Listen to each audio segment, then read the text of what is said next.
everyone, and welcome to Beyond Belief. And my name is Madhujit. I'm the founder of Ananya Women at Work, a diversity and inclusion consulting organization. We support organizations to improve the gender diversity ratio. So Beyond Belief is our initiative to where we invite our guests and understand from them as to uh, the beliefs that they've been able to surpass, could be their own or could be of somebody else's. So as you know, as we all know, like by growing up, we develop a lot of we absorb we take in a lot of beliefs, and some of these beliefs become our identity. So as different instances in our life or different stages in our life, we come to realization of these beliefs, some of them which we are not even aware of. We come to this realization, and growing up is all about going beyond these beliefs. And as I said, that going beyond belief, these beliefs could be our own or could be of our people around us. So today with us we have Harish, and today my colleague Kirtika could not be around because she's got a family emergency. So I shall be multitasking today, and you'll have to excuse me for that, Harish, because I understand perfectly. yes. So about Harish, a little bit about Harish. So Harish is chosen an absolutely different path, which I'm not aware of anybody that who would have taken in India as of now. So Harish is a leading gender rights activist who has pioneered efforts in India in 1993 and co-founded and is the chief functionary of Men Against Violence and Abuse, that is in short MAVA, where he works with young men and boys to prevent violence on women. He's currently a fellow of Aspen, US International New Voices Program. Harish has been engaging and mentoring thousands of adolescent boys and young men across India to address healthy relationships, toxic masculinity, sexuality related matters, and redefine masculinity using out of the box methods. Currently, he is also a consultant and trainer to corporates, universities, and NGOs on anti sexual harassment at workplace and other gender matters. He's a TEDx speaker and has been invited by national and international bodies like UN Women and UNFPA to share insights and build capacities for various stakeholders on addressing issues of gender based violence against women. In recognition to his pioneering and significant work, Harish has been awarded with Ashoka Changemakers Award, US 2010, Maharashtra Foundation Award 2011, the Mukta Sanman Award 2014 by IBN Lokmat News Channel of CNN Group, and the Sandvik India Diversity Award 2017 by Sandvik Asia Private Limited. So apart from this, what I would like to share is that there is a documentary which has been made on Harish's work. He is actually a ground level hands-on person who personally goes and educates and trains young boys and adolescents. And in an era where we still have Hathras cases coming up and so many other cases up where entire blame goes on the women, Harish has been working. I mean, he's been working since past 26 years with the boys and the men. So that's very, very unconventional. And it, I would say, I mean, I don't even know what to say. I don't know anybody who does that. So thank you, Harish, for being our guest today. Thanks and welcome. So before I allow you to say, I really would like to know, and I'm sure a lot of our guests would also like to know, you've talked about toxic masculinity. We've heard of patriarchy, we've heard of masculinity, we heard of feminism. But what is this toxic masculinity? Can you tell us more about it? So thank you, Harish, for joining once again. Firstly, I should thank Madhujit for this opportunity and this series of conversations you have been having every month, by inviting people from the field. So it gives us the opportunity to also share our perspective and insights. So I'm really heartened that there is a interested group which is present now at this talk. So to begin with, like the word toxic masculinity, if we Yeah. understand the meaning of the word toxic, it means poisonous. It Yes. has to do with poison. So when we say toxic masculinity, it is in a way a poison. It is in a way a behavior pattern. Some traditional cultural notions about masculinity, which is harmful. So when you say poisonous, it means it is harming. And by and large, people have thought that it is harming women. So, the toxicity, it could be in terms of talk, in terms of behavior, in terms of everyday misogyny, everyday sexism, which is misogyny, meaning like in general talking negative about women.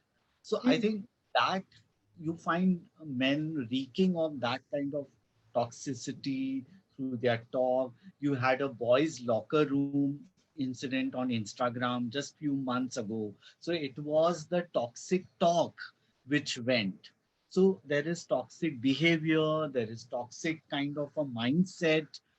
And by and large, people, feminists and others have seen how this toxicity has impacted women.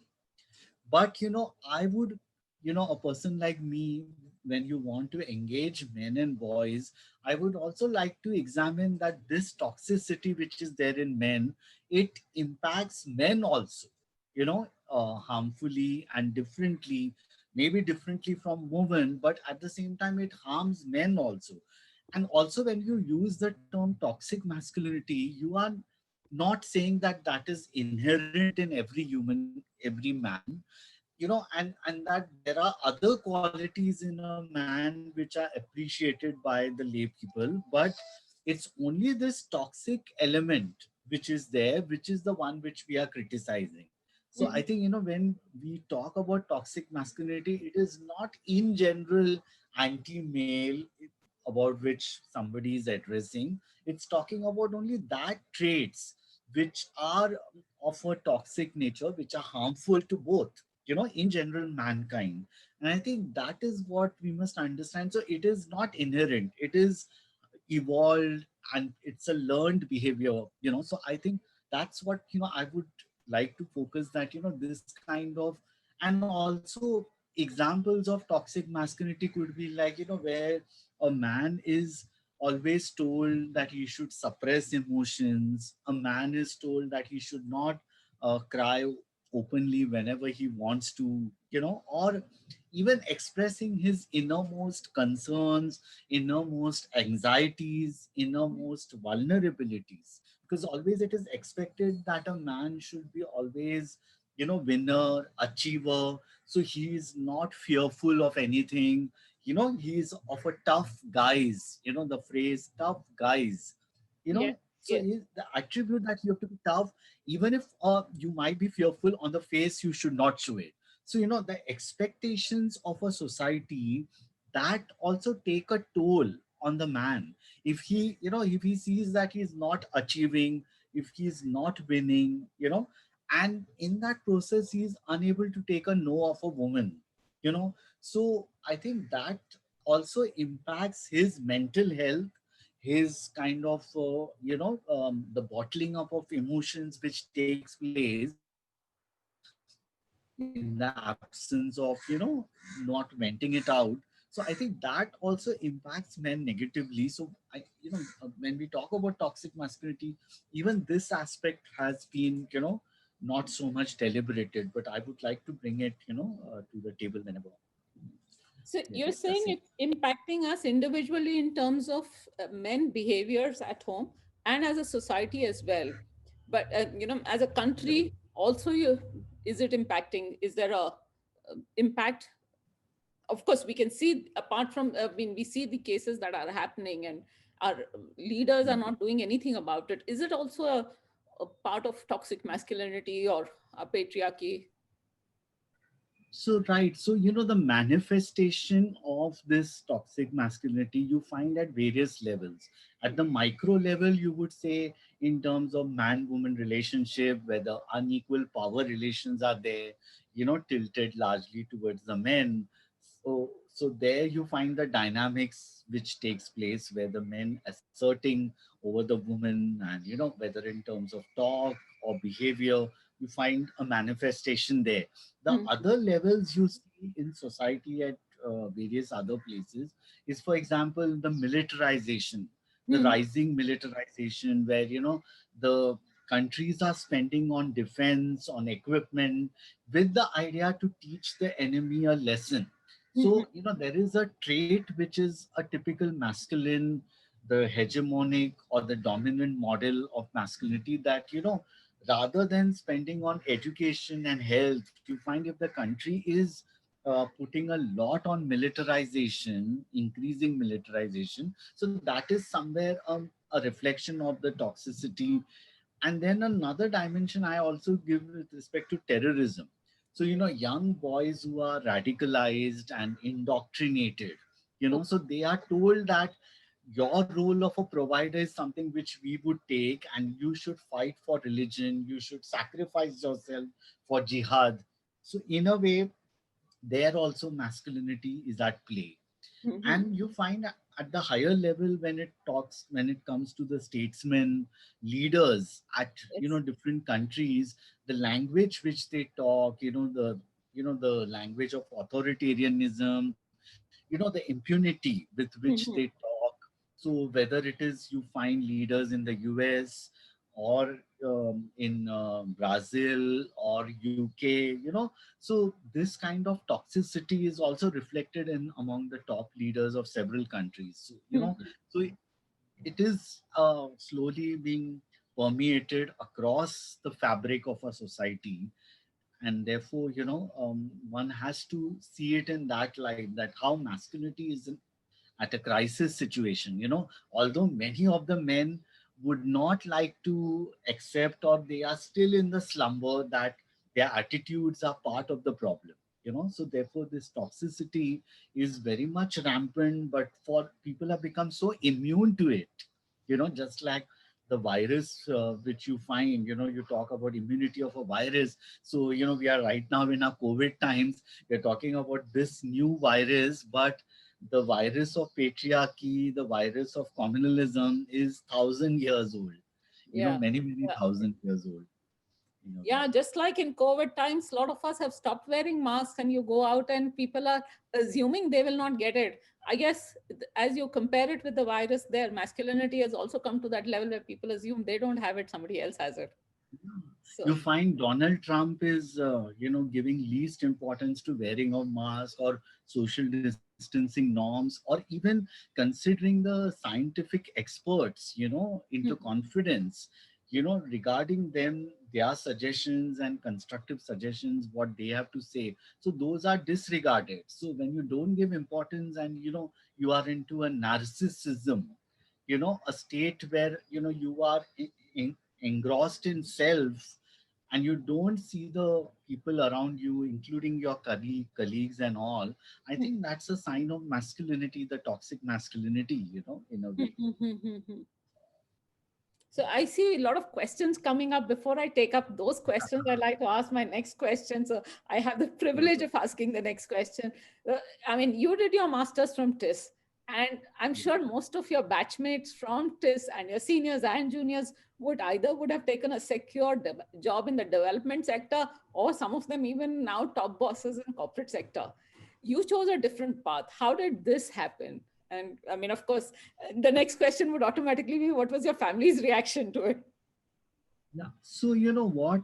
When I was doing my graduation, I was studying in a college where I was doing commerce. Yeah. And usually in commerce, you need some practice, you need a lot, and I was devoting much of my time in social service activities when I was an active member of the NSS, National Service Scheme, under which as a student you can put in hours of work, then you get some additional benefits of extra marks and a certificate. So those were the starting points. But actually when I got so much engrossed on various developmental programs, and very interestingly in my life, when I was in college, I was a fan of this actress, late Smita Patil, who you might be knowing that, you know uh, especially the young generation may not know so much, but they have heard of the name because a lot of young actresses see her as role model, even in today's time.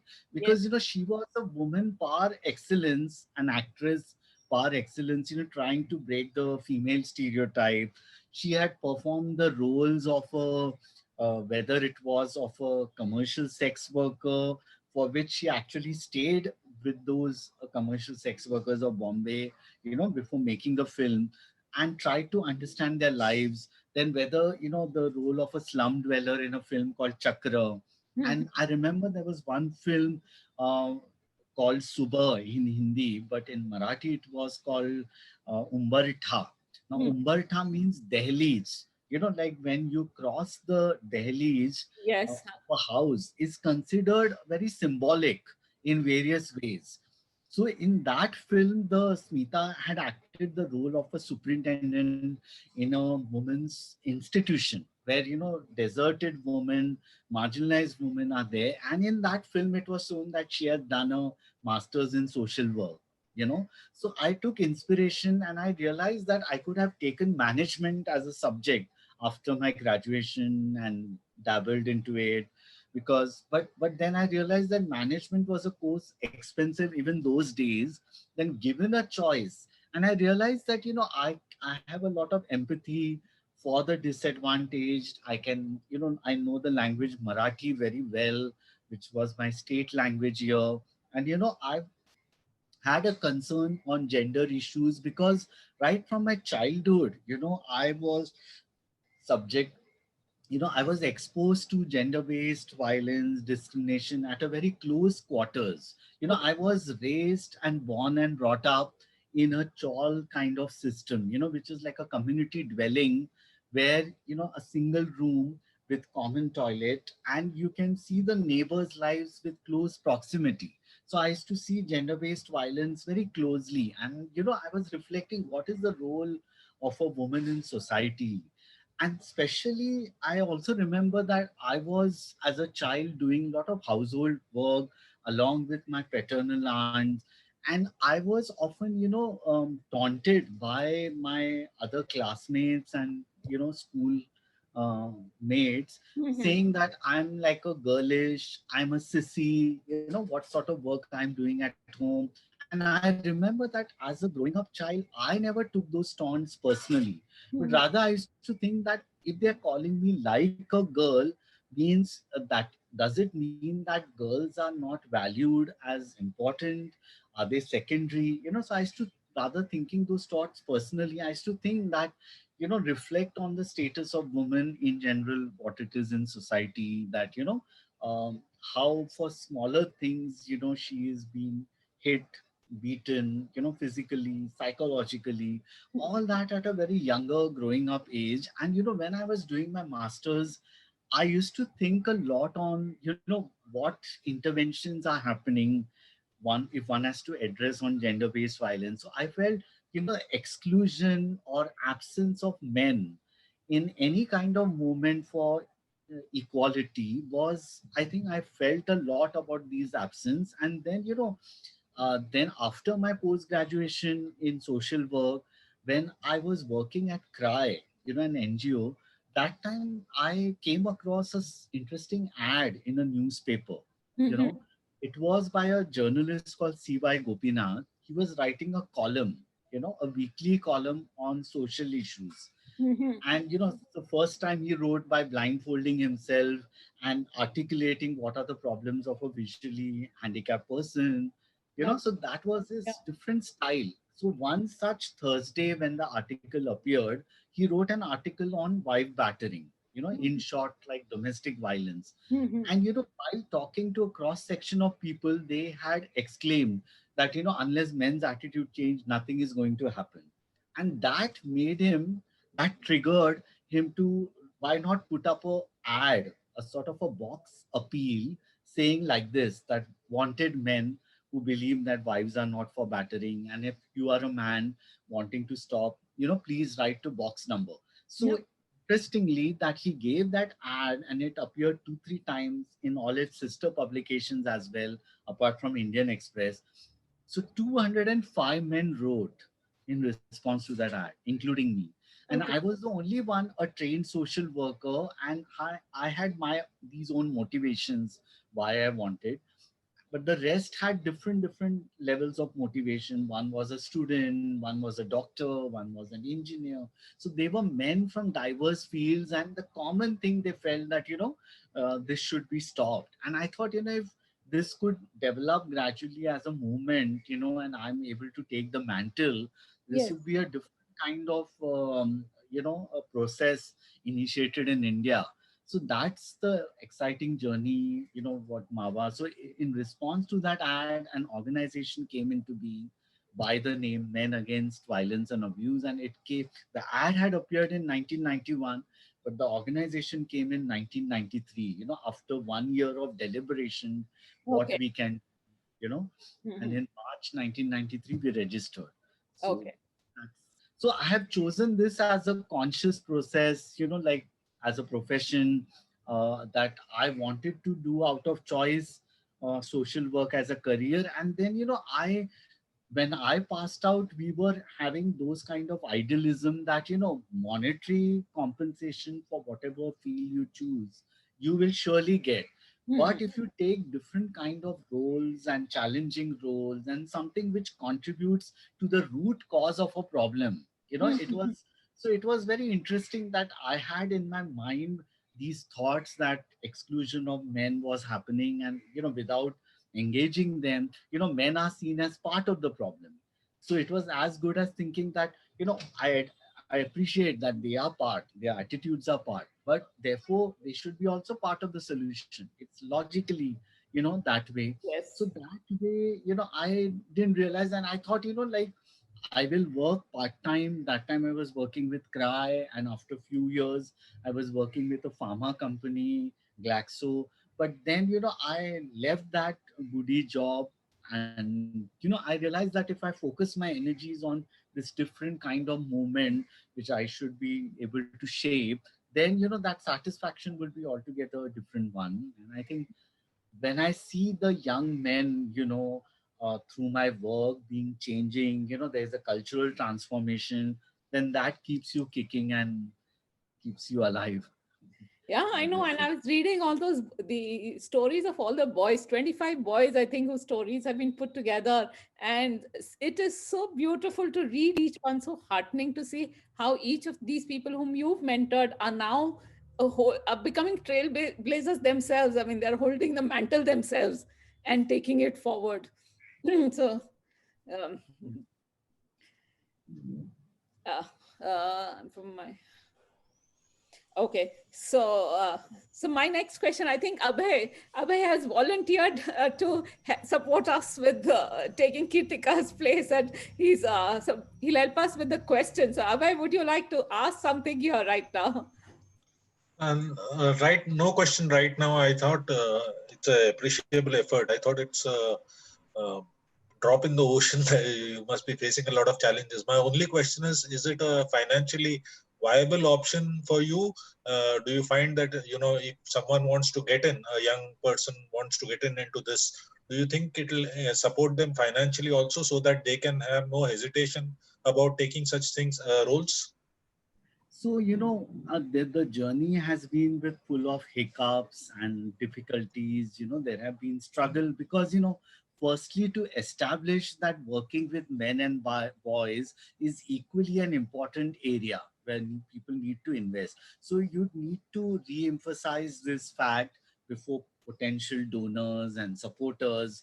So initially we were operating from our homes when we didn't have even an office for several years, because people didn't felt the need, and if when a person like me wanted to work full time, I'm talking about 15, 16 years ago. So, when I wanted to work full time, there were no takers, there were no supporters. But Okay. it's gradually, I think people have slowly realized this importance about this.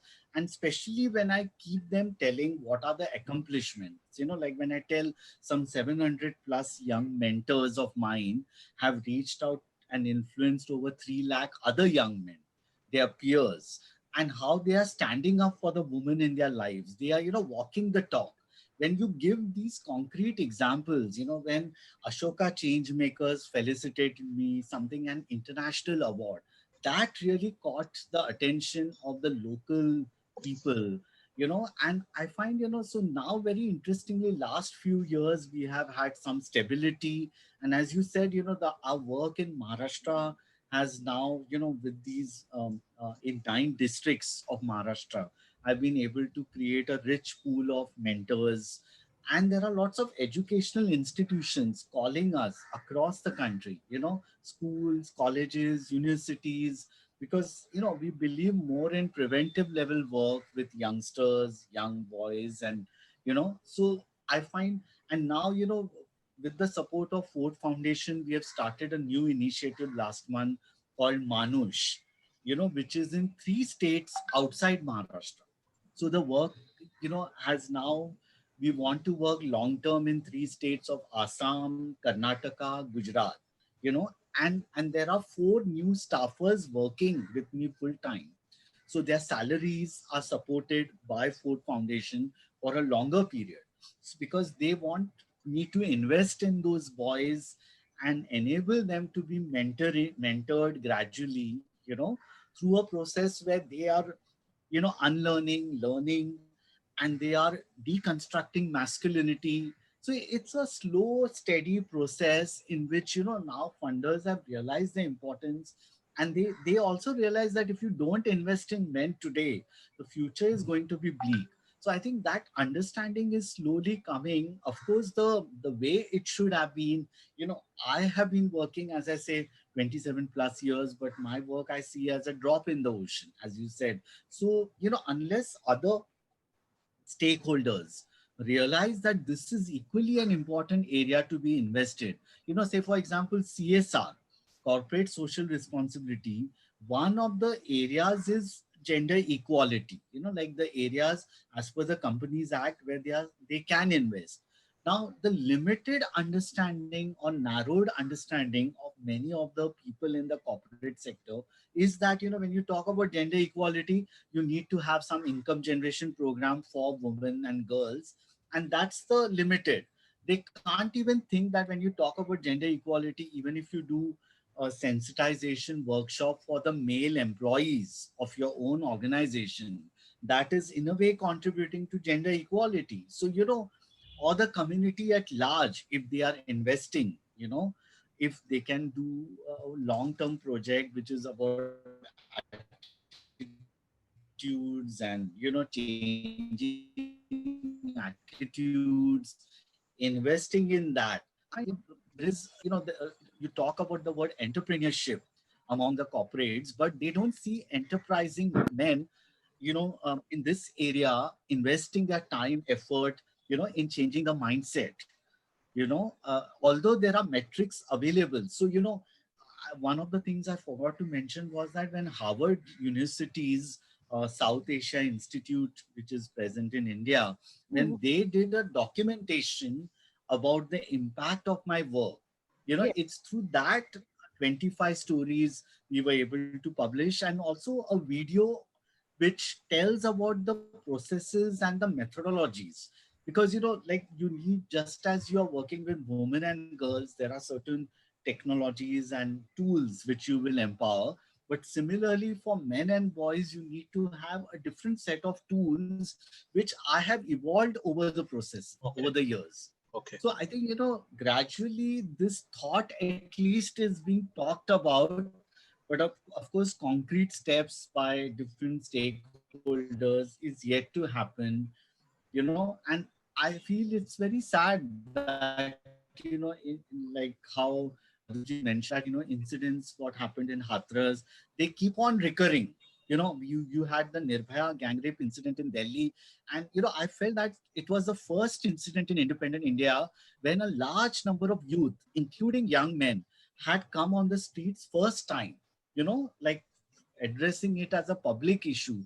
But I felt that an opportunity of engaging those young men, channelizing their energy towards, going into the roots of the violence has been lost. That opportunity was lost. So I believe that any one incident happens, there's another one. There's something in Telangana you saw about the doctors, veterinary doctor, raped, and you find the Yeah. immediate reactions of the public are what?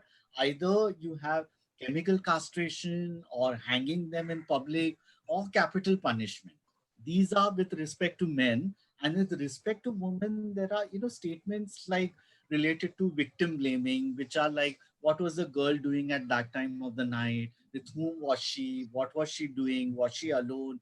So all those kind, never a thought is expressed like as to what made that incident from happening and how it can, be stopped right in the first place. So I find that serious deliberation is missing solely, you know, it's a really harsh reality that, we do not, because it calls for investment for a longer time.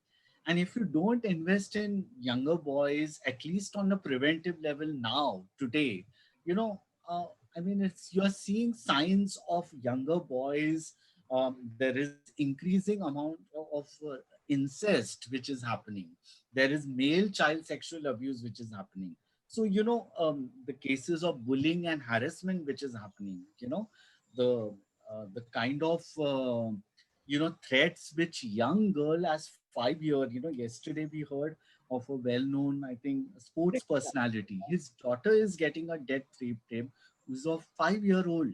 You know, so I think we have to take a call and seriously introspect as a society where we are going, and somewhere conversations which engage men in the discourse. I think that is it has brought our attention again and again, and I think there should needs to be concerted effort, and each individual stakeholder or even individual as a person can do their bit to address it. Thank you, sir. So I'll just read out some of the comments which have come in and the questions which are there. So Jyoti says learned behavior is more to do with upbringing and the societal climate that he is raised. And Jyoti then continues to say everything boils down to home where one grows that manifests in large and societal level. Then Ramana says, C.V. Ramana says, upbringing and peer pressure and so-called corporate culture is also part to blame. And he says, it's not genetic, but cultural brainwash, I think. That's why some regions have more toxic male masculinity than others. So uh, Nina had asked this question, is this behavior seen more in certain countries, regions, more than others? More to do with what we are taught in school and home, what we as individuals grasp and take it? Is there any genetic wiring as well in men and women which could be slightly different? That's what is Nina is asking. So she's asking about, is there a genetic wiring, or is there a anything which is to do with certain areas in the world? So, most countries of the world, many countries are patriarchal, many countries. There are fewer countries which you would say they are egalitarian in the true sense of the word, like Iceland, for example, was number one in the gender gap index, and thereafter Norway, Sweden, Finland. These are the countries you will always find every year in terms of human development index. They are ranking among the top. Mhm. Whereas, a country like India, which dreams of a superpower, which keeps talking that we are, wanting to be a superpower, is among the 135th or 136th in the ranking with respect to the gender gap. So I think, the difference between our country and even the neighboring countries and the West and Europe, you find that patriarchy is deeply entrenched. So you have all the five pillars, I say, of a society, whether the family, religion, education, Mhm. or governance or media. All these. And if something like religion, say in Hinduism, which is 5,000 years old, so and all these subsystems are working hand in hand. They Mhm. are working together to ensure that the patriarchal attitudes continue, the ideas about what it means to be a man are passed from generation to generation. And they are working hand in hand. So vis-a-vis, other countries, you find that these are highly, deeply entrenched. Mhm. And so it is definitely, it's a learned behavior. There is nothing genetic wiring. So, I always say that, that respect for a woman or respect for a woman's body is never automatic. It's a learned behavior. So if we understand that, very clearly that gender is a social construct, it is not a natural construct.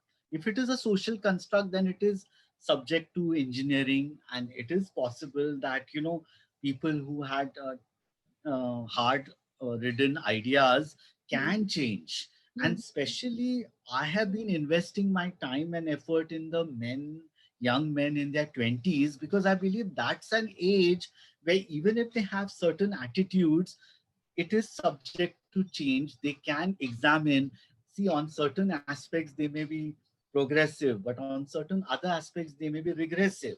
So that's a time I find that when they are in their 18, 20 years, 22 years, they can still introspect and they can change their beliefs. But Mhm. investing in a guy who is 40 plus or 50 plus, that may be difficult.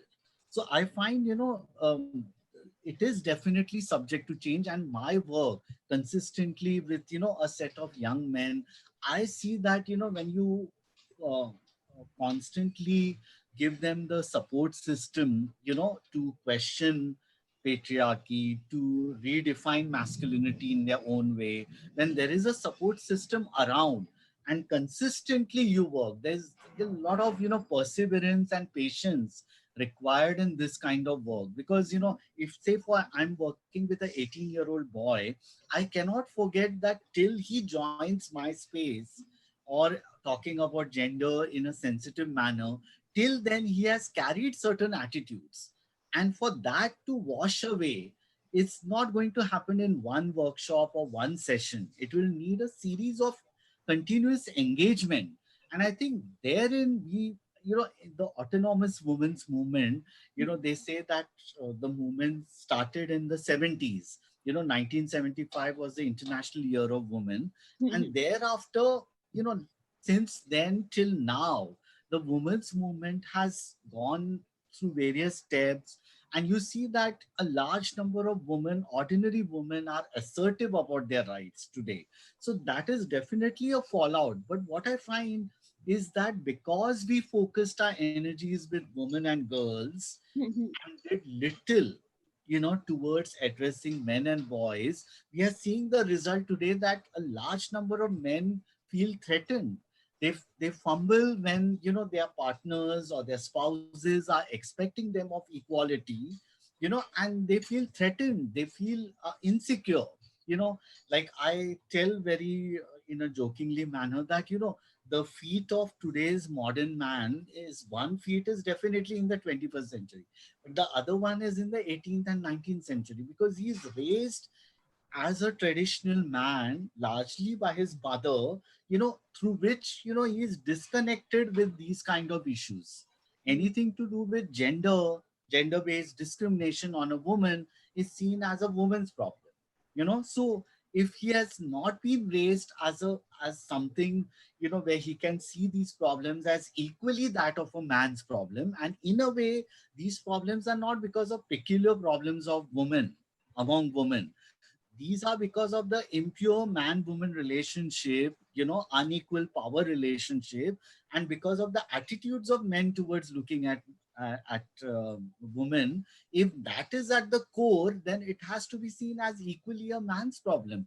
But I think somehow, we have not given adequate importance to this. So raising children, I think the question which have been others have raised. So I think upbringing and, empathy and sensitivity, respect for a woman, So I always tell that young boys, as they are growing up, the moment they start giving respect to their mothers, who Mhm. may be largely working at home from morning till dusk, and their contributions are remain largely invisible. So just as they value the father's contribution, that the father is going out and he's earning, and because of his income the family is running, he's seeing all this through his eyes. But the moment he gives importance to the woman also in his life equally, Hmm. and then these swear words which are used in the name of mothers and sisters. So I think, when he's given to understand that these words are in a way disrespectful of a woman in general, and as he grows up with the woman in his lives, with his even would-be spouse, by uttering those words, you would be disrespecting even your own spouse. Yeah. So I think when he's so what Mawa does, my organization, is that we engage into conversations with those young boys and adolescent boys, and we enable them to think. One is their upbringing as a child till now, how it was, how rigid gender roles have in fact hampered them as an individual rather than adding value. It is in fact taking them behind. So I Mhm. think through a variety of exercises we try to engage them, and I think this continuous engagement we have, we will be able to inculcate these values and those beliefs. Yeah. Since the title of our program is Beyond Beliefs, so the beliefs that you can change, the belief that gender is a social construct which is subject to change, I think that we have to inculcate. And also boys need to learn at a very younger age that whatever they want in life, everything they need not get, they may not get. So when they are used to taking a no, accepting the no right on smaller things in life, then gradually they will also learn that if I like a particular person, it is equally important that what the person thinks about me. Yes. It's the value which is nurtured at a younger age, that about likes and dislikes. Just as I have likes and I have certain dislikes, similarly a girl and a woman has her own likes and dislikes. I think it's that way.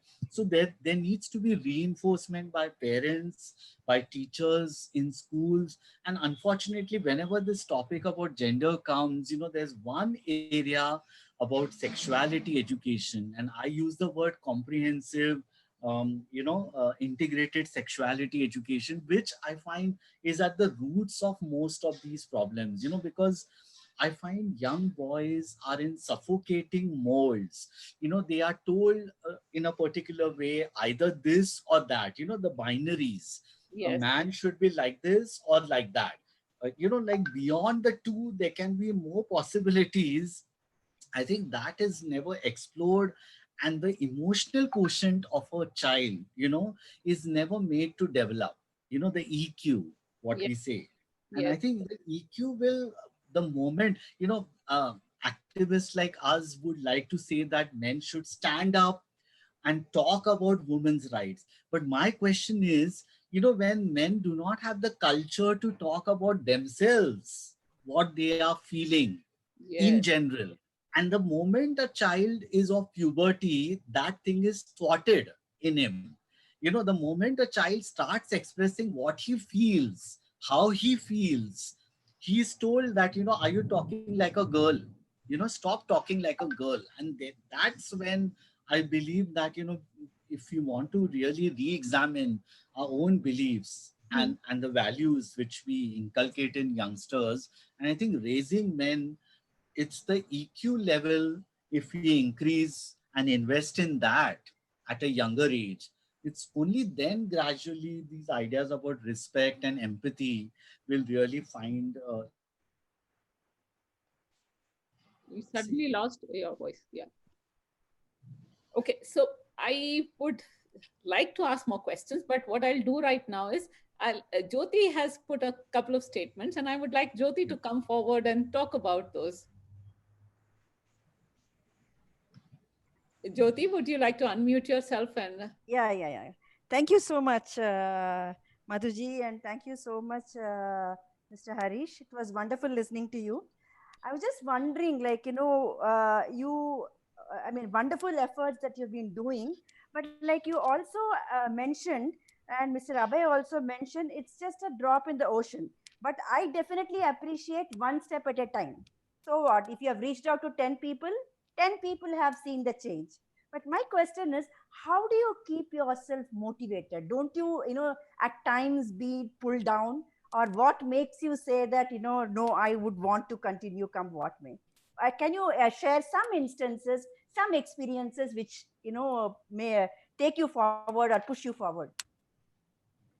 So, as I was, I think, hinting earlier, that my own critical mass, my critical mass of young mentees with whom I work continuously and long term, it's through them, like smaller incremental changes which I see in them happening, when they are standing up. Like, for example, one of the markers of masculinity in our Indian society is that, men should be protecting their sisters. So as brothers, they are made to censor the movement, where their sisters are going, what they are doing. If a girl, for example, has to go to a grocery shop, Mhm. you know you might find this common instance that the girl is of 15 years, 14 years, but a young boy who is less than even 10 years is made to accompany with that girl. Now, what is the logic behind it? That the boy should gradually learn that he has to take the role of a protector. You know what he has to protect. If activists like me would say that men have to protect the rights, not the bodies of women. They are fully equipped to protect their own bodies. And Well I think said. that is something we need to inculcate. So, when I see, when I started this program, a pilot program in Pune 10 years ago Mhm. with 33 boys, which, as I told, gradually expanded to 700 plus mentors, whom I shaped. So the 33 boys, when I started work, and there were lots of hiccups and difficulties I faced, but I find the moment they were starting to take up stands Mhm. for the woman in their lives. So when, these boys realize that as differently thinking brothers, if they could give space to their sisters to ventilate what she likes, so there was one instance of a young mentee that when, his elderly sister, there Mhm. were efforts happening. Now, this is in a rural Pune village where, there is a constant, when the girls come of age, and, Mhm. after few years when they have to be married, there are proposals. There is a boy who comes to see her, Mhm. dikhai ka program, what they Mhm. say, like, where, so, this one of my mentees, when he realized that, every day some boy is coming to see his sister, and often they reject her because of her look, because of her complexion, and not because of her caliber, not because of her merit. And, he realized what kind of farce is happening, and especially whether he realized that whether, the sister is really wanting to get married or not, is she consulted or not. And as a differently thinking brother, so he had a dialogue with his parents. He asked, like, whose marriage are we talking? Are we talking about my sister's marriage? Is she really wanting to marry? And then, it was very interesting that this boy was calling me at different times of the day and asking me that, am I doing the right thing? What am I doing? So I find, as a differently thinking brother, he was giving space for. So once it was established that the girl, his sister, was not interested in marriage, he ensured that there was a dialogue and the matter was stopped thereafter, like of Wow. searching for a girl. And after, very interesting, after 2 years later, when he had a talk, like a hearty talk with his sister, and asked, now are you wanting to marry? Then this guy, a differently thinking brother, what he told, that you shortlist 2 or 3 boys, whatever the proposals come, and you should meet at least 4 5 times, Wow. and, meet in public places. Try to understand what sort of person he is. Is he in sync with your thoughts and ideology, with your, the way you have been raised? Is there some common bonding, common points? And after you are feeling that sense that, okay, you can continue the dialogue, it's after that you should say yes or no. now, so he is giving a different kind of space. So I find that, there were several such instances. I just gave example of one, but, several instances where boys are intervening when, say, for example, their paternal aunt was not ever considered what her opinion matters, during day-to-day kind of transactions at Mhm. home. So he asked what to his aunt, what do you think? I mean, I want to know your opinion. And he was snubbed by his father, that how dare you talk about these things? You are not yet adult enough. So, I find that my youngsters, instead of feeling demotivated through such response, they continued. And some of the boys were teased that now these boys are going to teach us how to do sex and all that, Mhm. because as gradually they were taking sessions for their 1 year juniors, with Mhm. the idea that whatever they have learned through, on gender and related things, they want to impart it to their peers, to their classmates. And so, they were rebuked, they were taunted, but they never lost the confidence or courage to continue. So I find, there were series of incidents, and that's how these 25 stories, 25 best among 700 plus mentors. So, I know that the atmosphere outside, in fact, somebody raised in the chat box about religion. So you find religion, politics, governance, True. these are factors. What happened in Hathras, there is a conspiracy of silence, and there is a coming together of all these elements: True. caste, religion, True. True. politics. They played together, to ensure that the victimization continues of that young girl. So I think, the atmosphere is definitely complex and layered, and there are lots of hiccups. But I think, there are a lot of good meaning, well meaning people around, and the innate goodness. So if you believe that if gender is a social construct, and if you invest your time and effort, especially among the youngsters, Mm. you are seeing small incremental changes happening. And it's that, which keeps us alive. And as somebody said, like, if suppose along with an organization like ours, other stakeholders, educational institutions, True. or media. Now media, for example, cinema, has a powerful impact on growing Absolutely. up impressionable. So but there are now different kinds of filmmakers who are sensitive, not just women but male filmmakers, are making different kinds of films. So they are also giving a challenge to the existing notions, and evolving. In fact, I use a lot of theater and films, using film festival. So we Okay. showcase these films, and I find these are also methodologies and tools to continue the dialogue with the youngsters. So often what happens, conversations can be triggered through watching a small film, or even a film made by Tapasi Pannu Mm. recently, Mm. But a film Tappad. Thappad. So a small film can also, or the film Pink, through which Mm. Amitabh's well-known sentence that, No means no no. means no. And, whether she is even your wife, you know, Absolutely. not just girlfriend or a commercial sex worker, but whether your wife also, which was, I think, an important statement. Absolutely. Because like on one side you had a minister telling that marital rape doesn't happen in India, we are a very cultured Nonsense. society. You had the minister of women and child development, Maneka Gandhi, saying that few years ago, when Justice Verma, he's now no more, he actually advocated, he was asked to by the government of India to give suggestions into existing laws, and he said marital rape should be acknowledged. And it was this minister who said, no, it doesn't happen in our country. In India, women are revered as goddesses and all that. So if different mindsets are there, and especially feudal mindsets in the northern part of India, you find and they are hand in glove with caste, religion and politics. They are a heavy cocktail, and because of which the mindset is further aggravated.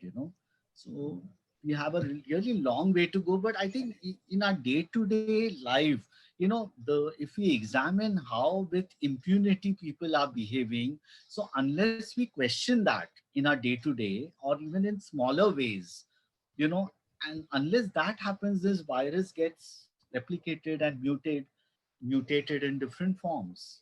Absolutely. More power to you, those brothers and nephews who are going ahead and doing it. Much more power to you and all of us here. Like I said, it has to begin at home. Each of us, if we are able to make a difference at home, I'm sure it spreads out. Thank you so much. Thank you. Yeah, yeah. Thank Thank you. you. That was nice. So, Harish, we are at 5. Do you have some more time? Because I think the conversation is getting very, very interesting. So, can we take a little more of your Yeah, time? yeah, yeah. We can. I'm. So, thank you so much for that. So, I request Ramana to come forward. He's talked about religion and he's brought in a lot of things here. So, Ramana, would you like to say, Yeah. share your Yeah, thoughts? I usually, ask a few uncomfortable or rather controversial questions. One is a belief in God. Okay, Yeah. God is generally a he and not a she. Okay, mostly theocratic and religious countries where women were not allowed to vote or drive. People with deeply religious upbringing have even women carry subconscious and unconscious toxic masculine and patriarchal attitudes. Do you think organized religion is the culprit behind this? Because all Manusmriti, Quran, Bible, all dehumanize women, various sections. You are very right, and in Yes, my question is over, sir. religion, so as religion, education, governance, and media, all these 5 pillars. So religion, I did mention, but to elaborate further, like when we give examples of One, religion, sir. we should. Sir, excuse me, sir. One Yeah. moment. This program's name is Beyond Belief, and religion is a belief. So when we question beliefs, we need to question our religious beliefs. God is always a he, not a she. And I and was no saying God that is only. protecting the girl who is raped and burnt. No God is protecting anybody. So this belief in a God and religion also is a reason behind this masculinity, or justifying the toxic masculinity, saying that it has been written in some religious book written 2000 5000 years ago, when science was not developed. Do you think this is a reason for So, toxic masculine culture? so you, Question is over, sir. I was just about to elaborate, sir, that it's not just one religion, but as you rightly said, all religions, coincidentally, the founders of most of the religions of the world have been men. So whether you talk about Islam, most of the founders have been men. One is that, and the other is that systematically the proponents of the religion, to understand religion from their perspective and framework so as to keep the privilege.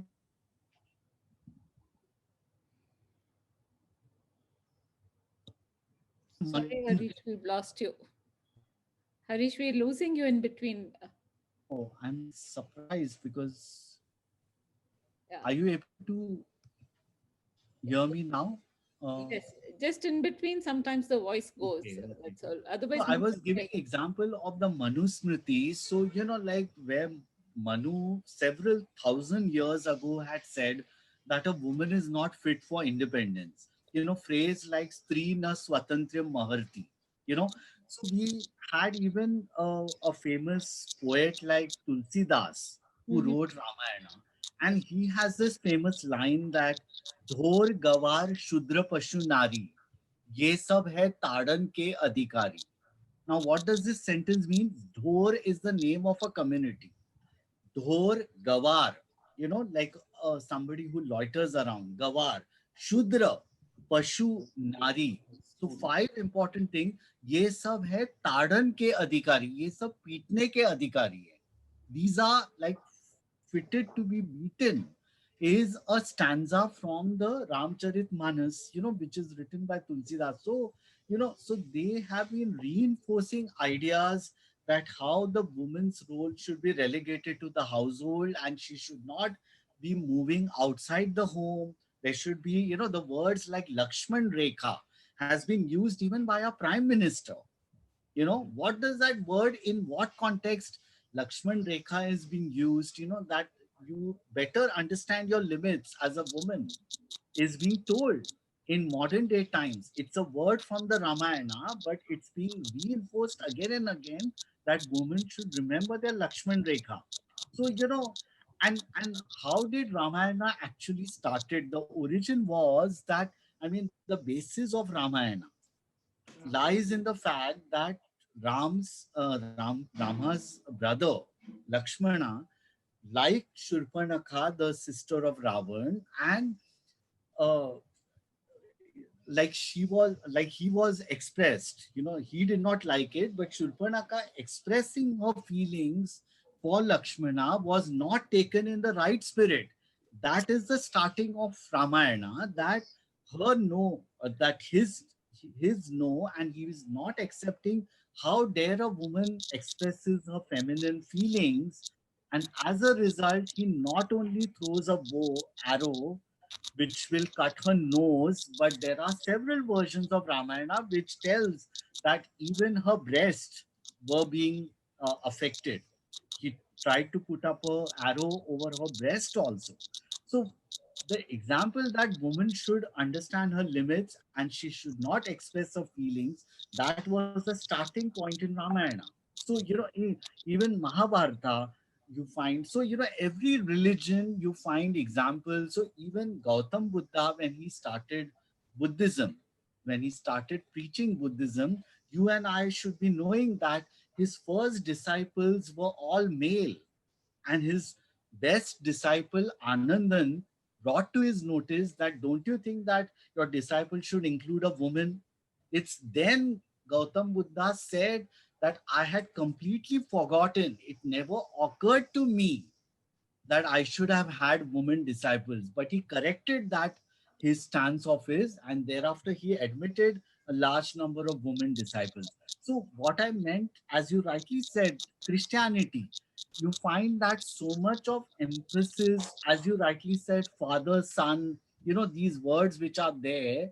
Why is always the God referred to as he, as father? You know, so the restriction of Mary as the Virgin Mary. So, I mean, she should not talk about sex, women at all. If at all they talk, they should talk about procreative sex, not of recreative, was the norm among Christianity for years. So, how dare a woman expresses her sexual feelings is something curbed by Christianity also. So, each religion now, Muhammad Paigambar, who formed Islam, was in fact found to be very gender sensitive to all his wives, not just one wife, but all his wives. He was much ahead of his times. But the proponents of Islam, those who continued further, it's they who have interpreted Islam in their own way so as to suit the patriarchal advantages to the man and restrictions on women. It's that we should understand that over the years, this has been reinforced over the years, and therefore all the religions, in a way, you know. So I think Ramana is answering that what right Lakshmana had to cut off Yeah. Surpanaka's nose and ears. So I think you have raised rightly, procreative sex and recreative. So, so I think, religion is definitely, but, very interestingly, Dr. Ambedkar gave an answer to how we should be looking at religion. He used the word dharma chikitsa, which means what? You have to constantly critique, never see something as sacrosanct that, what is written is the final word. You have to interpret it, you have to relook at it, in what times certain sentences were said and in what context they were said. Say for example, the idea about talaq, in those were the times of war, when this idea, Muhammad Paigambar felt that uh, if a wife is unwell because of the war situation where she is not able to take care of herself, then that man can marry with a second woman, provided there is an understanding by his first wife also that he is not able to, and that gives him a right to remarry. But if he takes as a sacrosanct that it is my right to marry 3 times, 4 times, as when I, so it's the interpretation. That's not what he had meant. That a Muslim man can marry, 2 times or 3 times, but in what context? And after taking the earlier woman into confidence, after taking the earlier wives into confidence, it's then he can marry.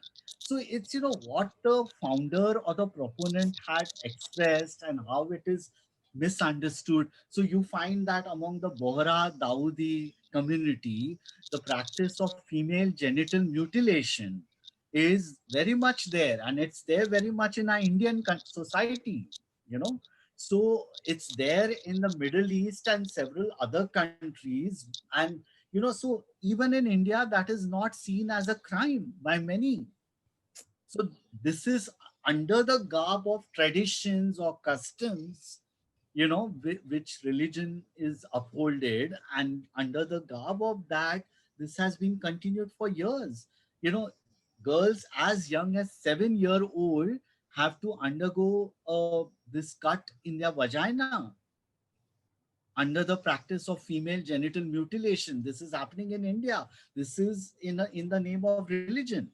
So, even if you have a law which will decry this, unless the mindset changes. So you find that the Sayyidna who is there, without the tacit support of the clergyman, can this practice flourish over the years? So, it's very interesting that you find this practice about female genital mutilation happening from one generation to the other. And usually it's the women who are performing the act.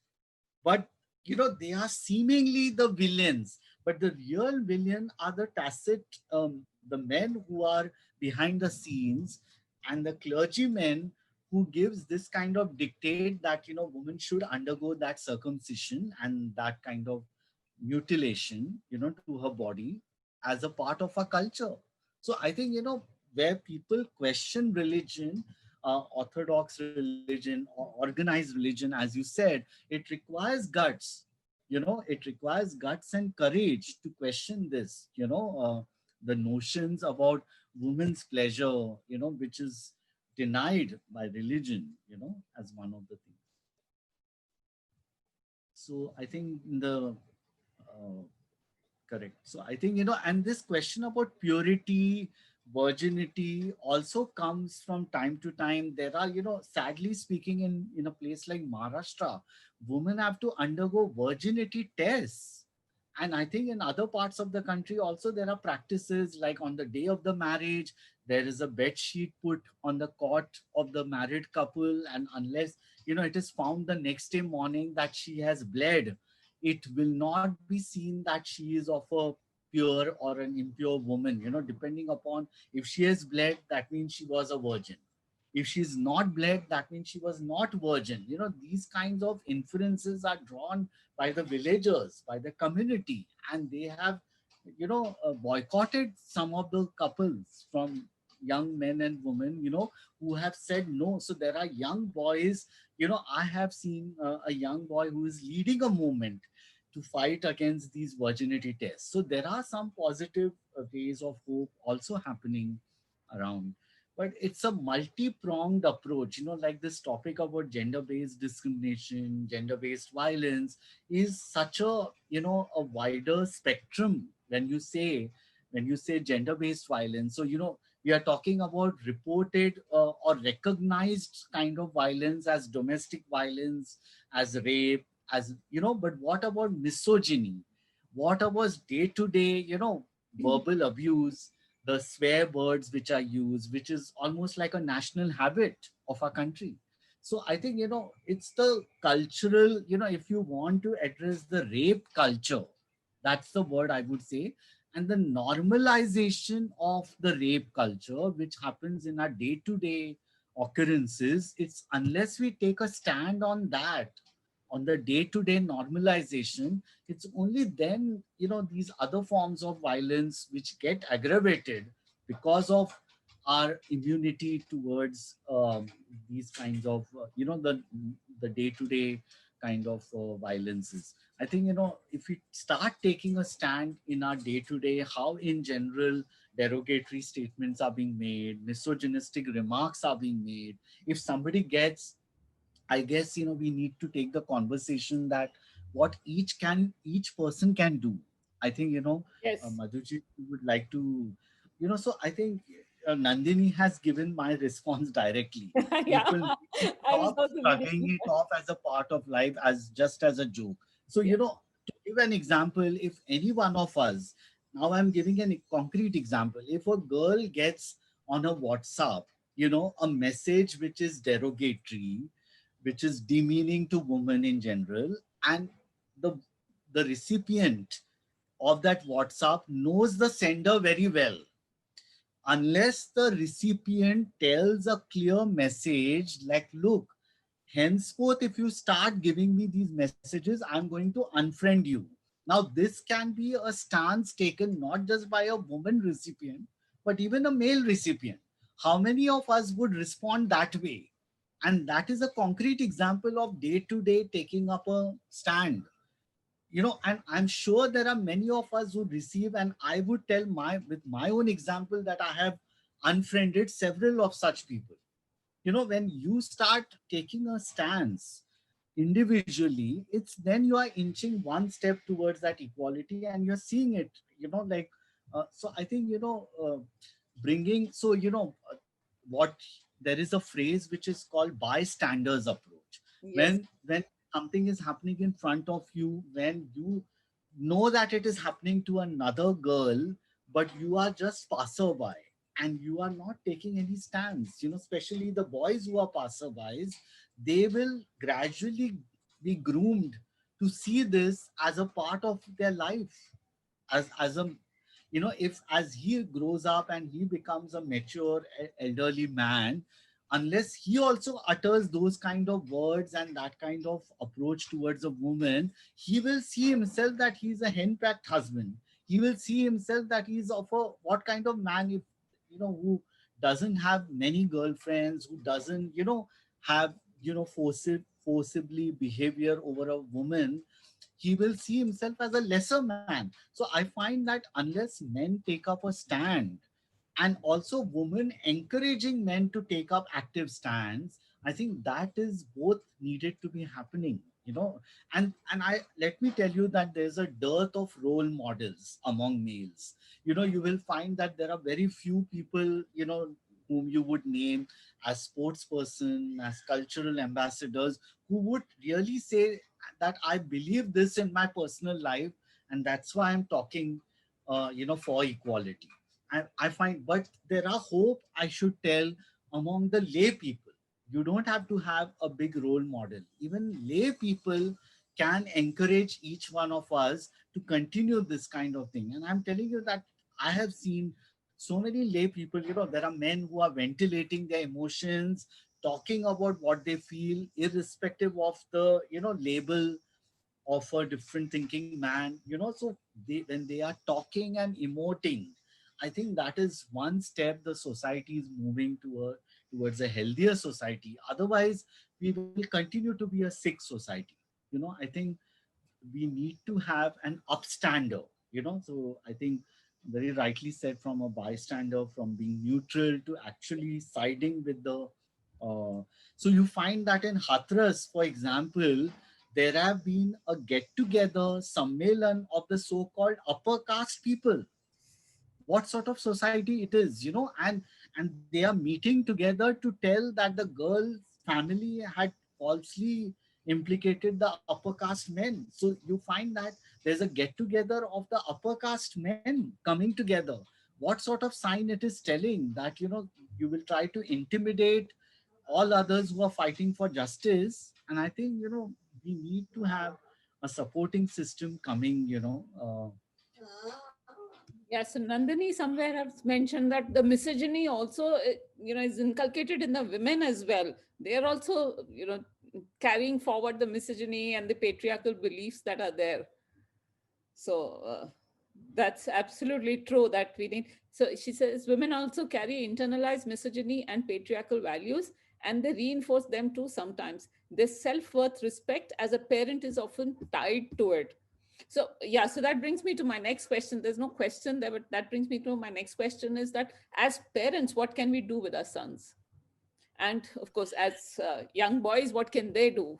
So So, as I was telling earlier, that these conversations on a day-to-day level, where you bring in gender without the word gender, like asking when siblings are there, whether a boy is also given certain tasks to do, which are normally considered so-called only feminine, mm, so when like through actually walking the talk, when you're giving some task to the daughter, yeah, is the male child also given similar task, and secondly, as I said, that respect and empathy. So this in smaller ways, even by an uneducated parent, is really doable.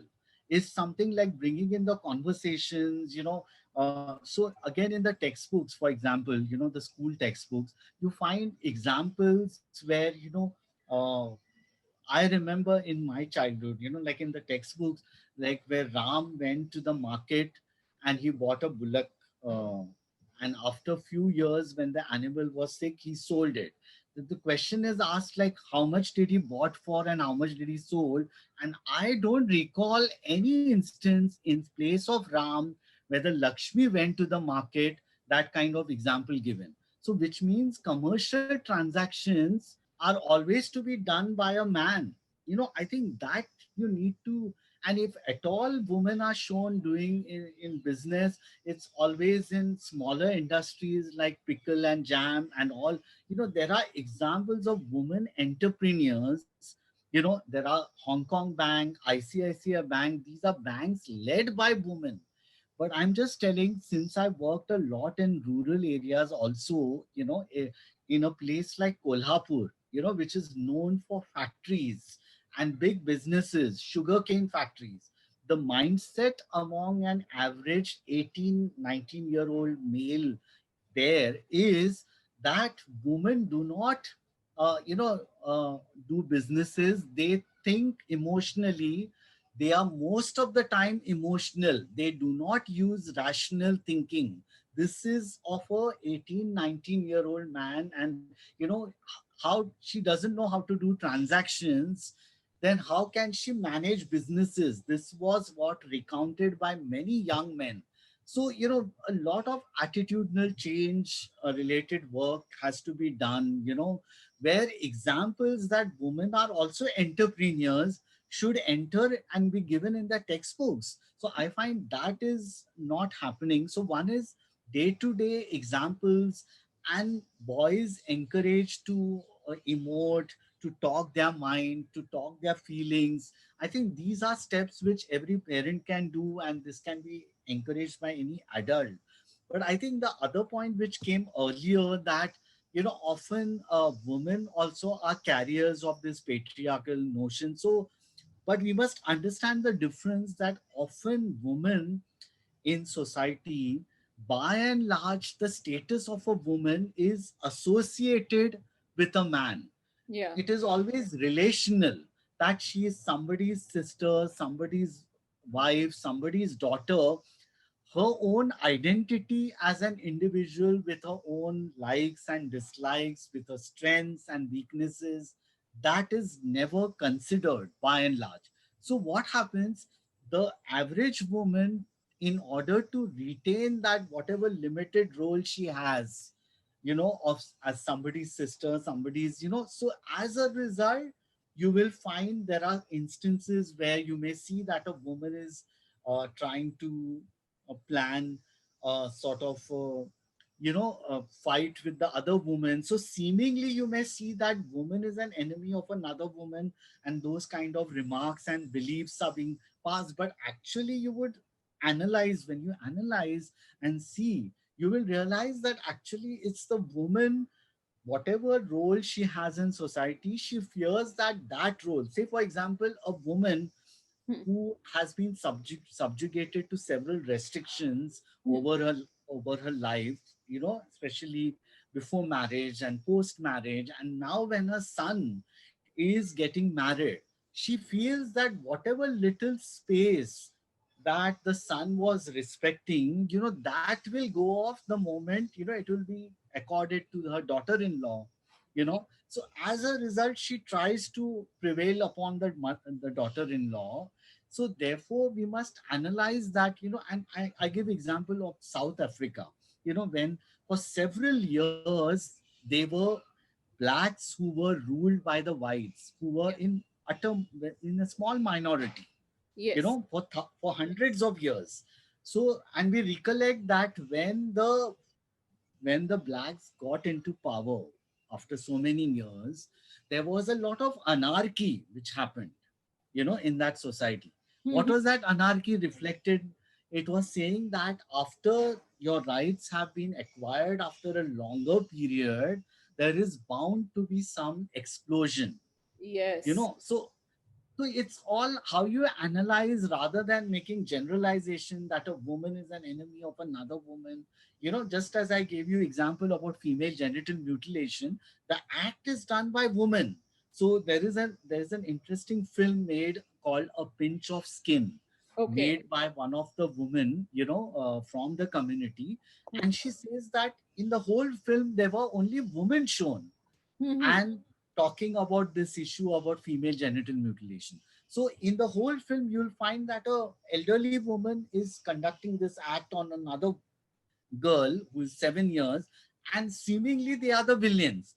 But the film is very rightfully questioned that at the back, behind the scenes, are men who are actually controlling, you Mhm. know, over the day-to-day happenings, and including this custom is into vogue thanks to the clergymen, thanks to the Bohra men. Mhm. If they want, they can stop this practice. So, it's all, often we are made to believe that, these kind of things, that a woman is an enemy of another woman.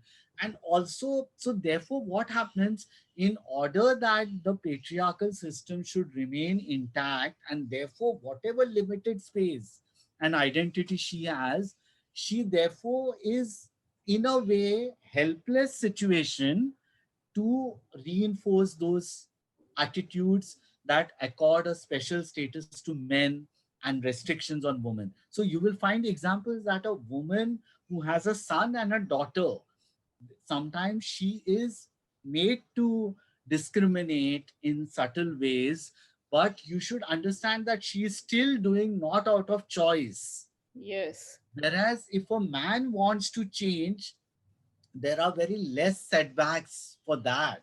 If a man really wants to change the male female equation, he can. Comparatively, he is not in that helpless situation because it is still, a man who has certain other privileges, and therefore, when he takes up a stand that he will encourage the woman in his life, he is in a better position. He has a better choice, and he's preparing for the repercussions. He is better in a poised compared to a woman. If she questions religion, the Mhm. price she will pay will be much higher than what a man if he is questioning religion. Wow. I So mean, that that's is what. really, really powerful. And coming from a man, it's like, this is an aspect that I never thought also. I keep saying that women, they should take a stand and all that, but the impact of it is so profound and so huge that I didn't realize that until just now that you said that. So, So it's and therefore women's groups which are there over across the country, they are not just trying to awaken the positivity among womanhood, but they are also fighting with these beliefs, among men, among women who carry those notions. No, but yes, what is lacking is a dialogue with men at either level. correct. One is differently thinking men. So what happens? Those men who are on the fence, or those men who are non-violent, do they have a role to play? So one is neither that is being explored or talked about, nor elderly men who are misogynistic, and therefore a dialogue in engaging them also in the conversation. So Mhm. I think at both levels, there's not enough work as compared to work even with changing the mindsets of women, what is happening, you know. I think that is what the lacuna currently. I see there are some more messages. Yeah, so I would just have to, close the conversation here. It's going on so beautifully, and I'm sure a lot of your students here who are from Assam would also have so much to learn and say also. But unfortunately, we are much, much way beyond time. So thank you so much, Harish, for being here. There's so much of learning each time. Even the first time that I met you, I remember at Lamakan when we had a conversation before you took the session. And there was, from there on, our relationship and our conversations that have been going on had been such a positive impact on me. And thank you for joining us today. And uh, I mean, a lot of compliments coming up. Sachet, I think I got your name right, Sachet, that says that. Thank you. So, Uh, uh, thank you so much. Any last words here, Harish? no, so I believe that, for a healthy society, Yes, healthy conversations yes, is a must, yes. and the whatever my ideas of a healthy relationship. So, one of the theories of change, the Mhm. theory of change on which I work all Yeah, these years, yeah. that when men have a healthy conversation with other men, then the male female equation changes. This has been my theory. So, if right now what has happened, there are conversations happening, but with a few men and largely among women.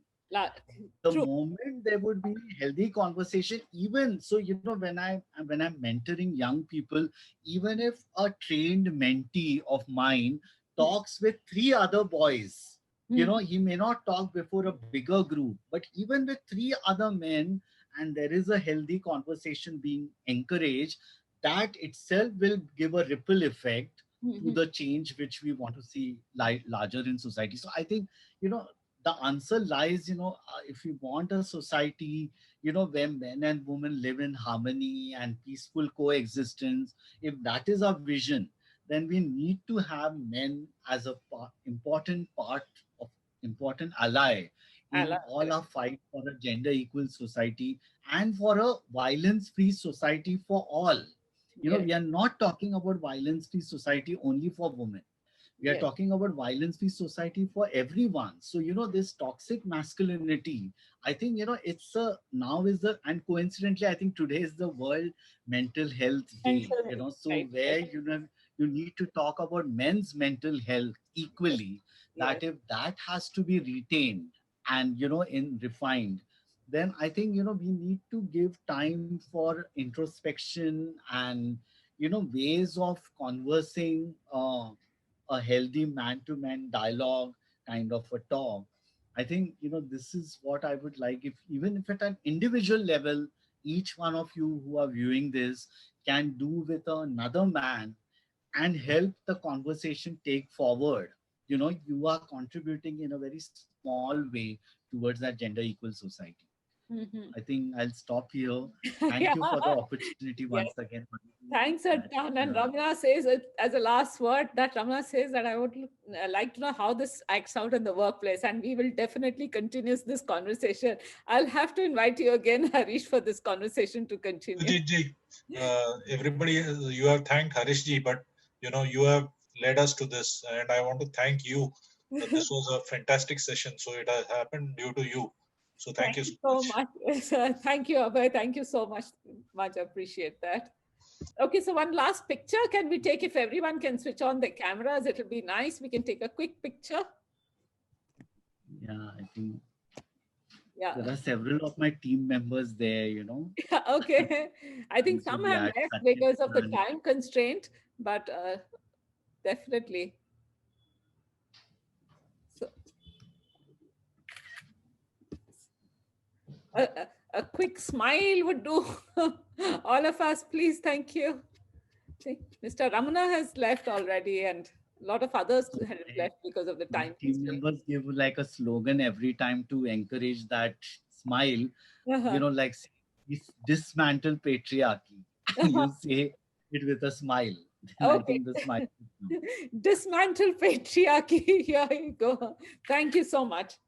So thanks, Harish. Thanks once again. And we really will call you again for this conversation to continue. Thanks. Thank you. Thank you so much.